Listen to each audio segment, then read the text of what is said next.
안녕하세요. 김태훈의 현명한 투자자 방송 시작하겠습니다. 오늘은 롯데지주에 대해서 말씀드리겠는데요. 최근 들어서 롯데그룹의 그 신동빈 회장이 그 계열사 매각에 대한 말을 했습니다. 이게 또 이슈가 돼서 롯데지주를 통한 롯데그룹의 지배구조 개편이 다시 한번 이슈가 되고 있습니다. 지금 현재 그 롯데그룹은 다양한 업체들을 매각을 하고 또 매수를 하는 그런 사업 구조조정을 하고 있는데요. 특히나 2018년도에 중국 사드 보복으로 인해서 이 롯데쇼핑이 결국은 중국 롯데마트를 다 팔고 철수하는 그런 상황까지 내몰렸습니다. 그리고 2019년도에는 금산분리법 때문에 롯데 손해보험과 롯데카드를 모두 정리를 했죠. 그리고 그 이후에도 롯데지주나 이 계열사들 중에 사업이 지지부진하거나 성장성이 없는 데는 모두 다 팔아버렸습니다. 그래서 베트남 비비카나 또 TGI 그 땡스기빙 뭐 프라이데이 뭐 이런 그 사업도 옛날에 그 패밀리 레스토랑 있었는데 이것도 매각을 해버렸고 일본 롯데리아도 매각을 했습니다. 그러면서 이제 중후장대한 이 롯데케미칼 중심으로 하는 이 화학, 롯데 호텔을 중심으로 하는 서비스, 그다음에 롯데 쇼핑을 중심으로 하는 도소매업 이런 쪽으로 사업을 특화하고 있고 신규로 롯데 그 바이오 쪽 사업을 강화하고 있죠. 근데 지금 현재 이 롯데그룹의 이 신동빈 회장의 롯데 사업 구조조정은 궁극적으로 일본 롯데가 한국 롯데를 지배하고 있는 이런 모순된 상황. 즉 롯데그룹의 전체 매출액은 90%가 이 한국 롯데에서 나옵니다. 일본 롯데의 사업은 전체 매출액의 10%가 채 안 되는 그런 일본에서는 진짜 소규모, 중소규모 그룹밖에 안 되지만 한국 롯데에서의 매출이 워낙 크기 때문에 이것 때문에 이제 이슈가 되고 있는 거죠. 왜냐면 한국 그 계열사들을 통해서 벌어들인 돈을 배당으로 일본 롯데로 고스란히 빨려나가기 때문에 이 롯데가 일본 기업이다라는 비난을 받게 되는 겁니다. 거기다가 이 롯데쇼핑도 그렇고 롯데의 계열사들에 종사하고 있는 우리 한국인 노동자들은 다른 동일한 그 업체, 그러니까 동일한 산업에 속해 있는 다른 계열사보다는 낮은 임금을 받고 있죠. 이건 전형적인 외국인 고용을 통한 외국인 회사가 우리나라에 들어왔을 때 한국인들은 고용을 해주지만 그 정당한 대우를 안 해주는 그런 것과 비슷한 그런 모습을 보여주고 있습니다. 여전히 롯데는. 그래서 그에 대한 부분도 롯데가 시정을 할 필요가 있는데요. 그러다 보니 이 호텔 롯데를 상장을 시켜서 일본 롯데, 한국 롯데에 대한 지배력을 약화시키고 이를 통해서 그 줄어든 것만큼 신동빈 회장 개인의 지배력을 강화시켜서 신동빈 회장이 롯데그룹 전체를 안정적으로 지배하게 하는 이런 쪽으로 구조조정이 이루어지고 있죠. 그리고 그런 면에서 롯데지주는 말 그대로 진짜 지주회사로 나갈 수 있는 가능성이 있는 겁니다. 실제로 이제 지금 현재 이 롯데지주는 그 호텔 롯데 때문에 좀 중간 지주회사 역할 정도로 쪼그라들어 있는 거죠. 처음부터 이제 탄생 자체가 좀 지주회사로서는 많은 부분이 부족하게 설계되었습니다. 그리고 지금 이거는 지난해 3분기 실적을 놓고 보는 건데요. 대부분 다 이제 경영 지원 수익이나 상표권, 임대, 배당 수익이 가장 큰 몫을 차지하죠. 즉 계열사로부터 받아들이는 그 배당 소득으로 가장 큰 수익을 차지하고 있습니다.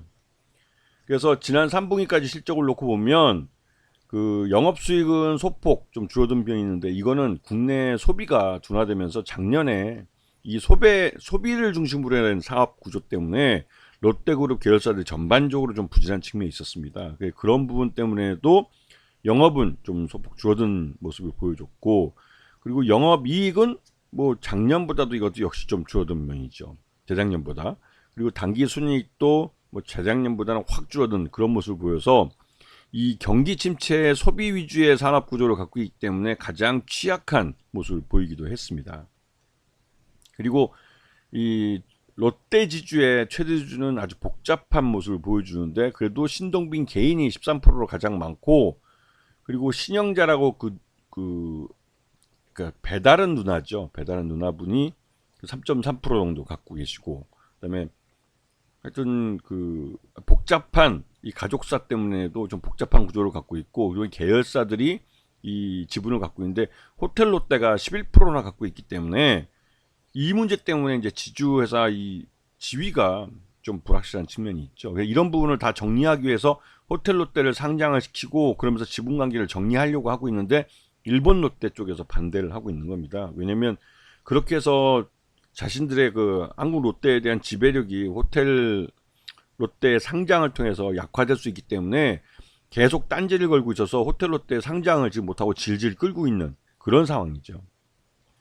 자, 롯데그룹의 지배구조를 보시게 되면 이 광윤사로 시작해서 이쪽 시작하는 일본 자본, 이 일본 자금이 결국은 호텔 롯데를 통해서 롯데 지주에 영향을 행사하고 또 이런 걸 통해서 이 배당금이나 이런 것들이 롯데 지주를 통해서 호텔 롯데를 통해서 일본 롯데홀딩스로 넘어가는 이런 추구가 되죠. 그러다 보니까 배당금의 상당한 양이 이쪽으로 넘어가는 일본 쪽으로 빠져나가는 그런 결과가 나오고 있습니다. 그래서 이것 때문에도 이 롯데가 일본 기업이다라는 비난을 받고 있죠. 자, 롯데 지주는 작년 3분기 실적 기준으로 봤을 때 적정 주가 한 5만 원 정도로 평가되지만 지금 현재 부실한 롯데건설 문제 때문에 발목이 잡혀 있습니다. 롯데건설 문제를 해결하는데도 이 호텔 롯데의 상장이 필요한 것이고 호텔 롯데의 상장을 통해서 롯데건설의 부실, 부동산 PF나 이런 부실 문제도 해결할 수 있고 또 신동빈 회장의 그룹 지배구조도 또 강화시킬 수 있고 그래서 이 호텔 롯데를 상장을 시켜야 되는데 이건 또 일본 롯데 쪽에서 반발을 하고 있어서 이게 쉽지 않은 문제가 되고 있어요. 그래서 지금 현재 롯데 지주가 롯데 그룹 내 말이 지주회사지 어정쩡한 지주회사가 되고 있습니다. 근데 이 어정쩡한 지주회사를 명실상부한 진짜 지주회사로 전환이 되면 롯데 지주는 적정한 주가로 평가할 수 있을 겁니다. 지금 현재 롯데 지주는 이 좀 어정쩡한 지주회사이기 때문에 이 호텔 롯데에 대한 그 관계를 정리하지 않으면 지주회사로서의 역할을 하는데 제한을 받게 돼 있는 구조죠. 그렇기 때문에 지금 윤석열 정부가 이런 지주회사들 즉 PBR이 낮게 평가되는 이런 업체들에 대해서 PBR을 1 이상으로 끌어올려라 라는 신호를 계속 보내고 있고 실제로 거기에 대한 여러 가지 후속 조치들을 하고 있어가지고 요번 달 내로 이런 저 PBR주에 대한 기업 밸류업 프로그램에 대해서 이제 구체적으로 내놓겠다고 했기 때문에 지주회사들이 주로 이러한 기대감을 갖고 선침해가 급하게 들어온 것이죠. 그리고 실제로 이 설을 앞두고 이 주요 그룹들이 약 5조 5천억 정도 되는 설 자금을 시중에 풀었기 때문에 그런 유동성이 돌고 돌아서 다시 증권시장 쪽으로 돌아와서 결국은 이런 지주회사들을 사주고 있는 거죠. 그렇기 때문에 이게 이 정부의 기업 밸류업 프로그램 같은 경우는 전형적인 총선을 앞두고 증시 부양책으로 내놓는 것이라 의심되기 때문에 최소한 설이 지나고 4월달 총선 전까지는 이러한 시장 내 유동성이 계속 공급이 될 가능성이 크고 그에 따라서 이 유동성에서 짧은 유동성 장세가 만들어질 가능성이 크죠.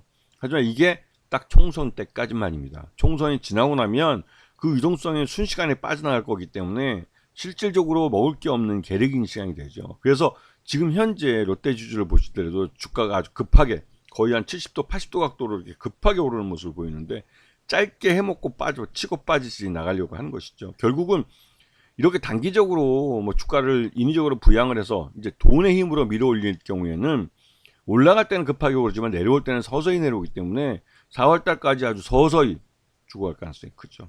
그렇기 때문에 지금 이 급등한 종목을 지금 묵지도 따지도 말고 먼저 그냥 쭉 해서 사든지 아니면 그 아싸리 그냥 쳐다보지 않는 게 낫죠. 왜냐면 자칫하다가는 그 상투에 물릴 수도 있는 그런 상황이기도 합니다.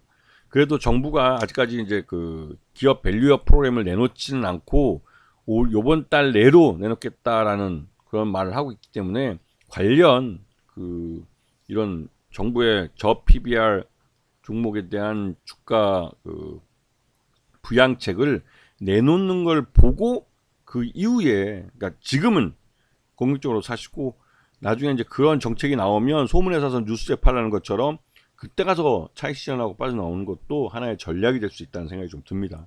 그래서 지금 이 급등하고 있는 이 롯데 지주나 다른 지주회사들은 당분간은 이러한 급등세를 이어갈 가능성이 있다는 걸 염두에 두셔야 되는 거죠. 왜냐면 기대감과 또 한편으로 시장에 풀린 유동성에 의해서 돈의 힘으로 밀어 올려지고 있기 때문에 그렇겠죠.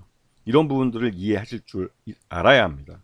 어저께 이제 저도 이제 생방송 나가서 방송에서도 이거 저 PBR주에 대한 설명을 좀 자세히 한 20여 분에 걸쳐서 했는데, 이런 배경을 알고 그 투자를 하시는 것과 이런 배경을 모르고 그냥 그 장대 양봉 나오는 걸 보고 뛰어드는 거하고는 나중에 수익률 차이에서 큰 차이를 가지실 겁니다. 물론 리스크도 그 잘하면, 이런 배경을 알면 알아서 잘 리스크도 해지를 해가면서 갈 수 있는데, 이런 걸 모르면 그냥 그 장대 양봉만 보고 추격 매수했다가 상투에 고스란히 물려버리는 그런 위험이 있기도 하죠.